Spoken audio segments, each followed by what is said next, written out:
Hi, I'm Mark Lewis.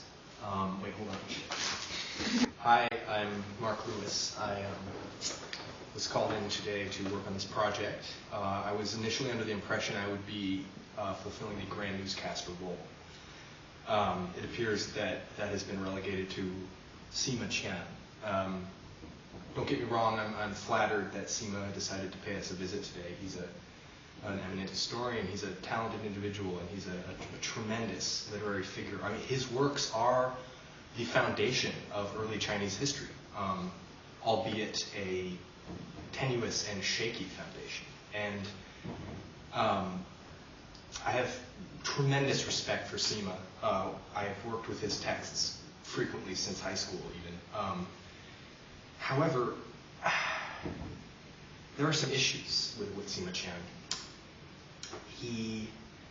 His narratives, his histories might appear at first to be objective, unbiased, but they're not. And that's the issue I want to bring to the forefront before we proceed with this broadcast, is that Sima has some clever techniques that he can use very adeptly to make it seem as if what he's telling you is the truth, and when it indeed might not be. He has a way of using this ironic interplay between factual narratives and quoted assertions, providing various perspectives on a certain issue that might give the reader or the listener the impression of objectivity or comprehension, when indeed the Shiji is a didactic work. No scholars are going to deny this. It's full of these kind of sugar-coated didacticisms, moral lessons, moral judgments. I mean, there are various opinions on the man. He's been considered a religious author with religious purposes and intents. He's been called a frustrated and dark individual. He's been called a sincere historian. Which of these claims is going to prove true over the course of time, we don't really know. My claim, which I made on page 142 of my most recent book, The Early Chinese Empires, Qin and Han, it might be bold, it might even be controversial. But what I believe is that Sima Qian was casting himself in the role of a new Confucius.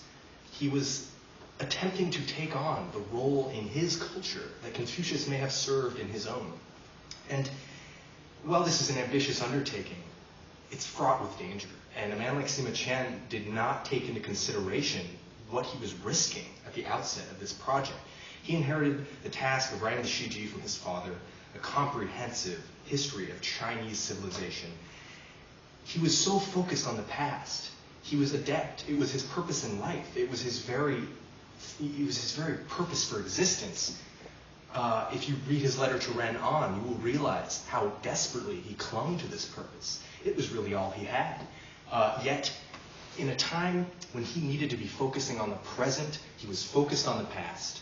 He was not noticing that the Confucian canon had been incorporated into Han culture as orthodoxy.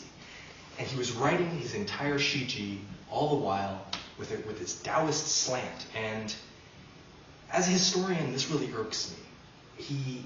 If his efforts had been put in a slightly different place, if his trajectory had been just a few angles in another direction, he could have achieved the world. And what he did was he brought about his own ruin. Things went downhill. His Shiji became under harsh criticism from Confucian scholars, and he died an unhappy and miserable man. And I feel like with the retrospect and the luxury that retrospect brings me when looking at Chinese civilization, I have a more comprehensive, a more thorough view of it than Sima Qian. I've been waiting a long time to say this. A lot of my contemporaries might really criticize me for this. Anyhow. But it's looking like it's going to be an exciting project, and despite the fact that he got the Grand Newscaster position, I must defer. I feel like he will do the job that he sees fit, and just be wary of some of the claims he makes and the ironic interplay that I mentioned earlier. Well, I've been told various scholars will show up. Confucius, I believe, arrived not too long ago. Okay. Well, it looks like we are going to proceed with that Confucius interview. I've been told by Sima himself that I'm tremendously excited, and I feel very honored as a member of a scholarly community to be included in an event with all these just eminent men. Confucius himself, I've heard, will show up today. And I've just been informed by Sima that he's here now. Sorry for rambling on. I hope I did not bore you. And I might be seeing you again. Good afternoon.